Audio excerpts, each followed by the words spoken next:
Finally এমন একটি magical body whitening product পেলাম যেটা সাইড এফেক্ট ছাড়াই স্কিনকে 3 থেকে 4 শেড ব্রাইট করবে। জাস্ট ফেসের যত্ন নিলেই হবে না, বডির যত্ন নিতে হবে।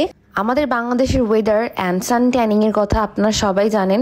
স্কিনের সাথে আমাদের ফেসের একবারে মিল হয় না। ফাইনালি এন্ডলেস বিউটি নিয়ে চলে এসেছে এরকম একটি হোয়াইটেনিং বডি কম্বো, যেটি সাইড এফেক্ট ছাড়াই বডিকে 3 থেকে 4 শেড ব্রাইট করবে। সাইড এফেক্ট ছাড়া আমি কেন বলছি, এই ক্রিমগুলোতে আছে ভিটামিন সি, আরবিটিউন অ্যান্ড নাইসিনামাইড, যেগুলা অনেক ফেমাস ইনগ্রিডিয়েন্ট বডিকে ন্যাচারালি হোয়াইট করার জন্য। ফার্স্টে আমি অরেঞ্জ পিল সোপ দিয়ে ভালো মতো আমার হাতটা ধুয়ে নিচ্ছি।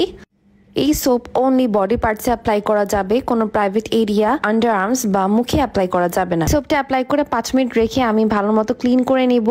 এভরিডে ইউজ করার ফলে আমাদের স্কিন কিন্তু অনেকটা ব্রাইট হয়ে যাবে, রোদে পুরো যত দাগ আছে সব চলে যাবে।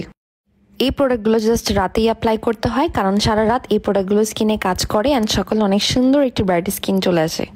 আপনারা সবাই জানেন এন্ডলেস বিউটি সবসময় অরিজিনাল প্রোডাক্ট নিয়ে কাজ করে। White colour container and orange colour container যে ক্রিম, দুইটা সেম অ্যামাউন্টে নিয়ে অ্যাপ্লাই করতে হবে বডিতে। সব থেকে ভালো হয় দুইটা একসাথে মিক্স করে একটি কন্টেনারে রেখে দিলে। এভরিডে নাইটে এটা ইউজ করাতে আমার স্কিন অনেকটা ব্রাইট হয়েছে। আমার স্কিন বাই বর্নই অনেকটা ব্রাইট, এটা আপনারা সবাই জানেন। বাট স্কিনে অনেক পিগমেন্টেশনস আছে বডি পার্টসগুলোতে, সেগুলো আমি রিমুভ করতে এই ক্রিমগুলো ইউজ করি। আবার মাঝে মাঝে অনেক সান ট্যানিংও হয়ে যায়, সেটা ইজিলি রিমুভ যাতে হয়ে যায় আমি এই ক্রিমটা ইউজ করি। যে অরেঞ্জ পিল সোপটা আমি দেখালাম সেটা স্কিনকে ডিপলি ক্লিন করে, ভিতরে যত ময়লা আছে সব পরিষ্কার করে ফেলে।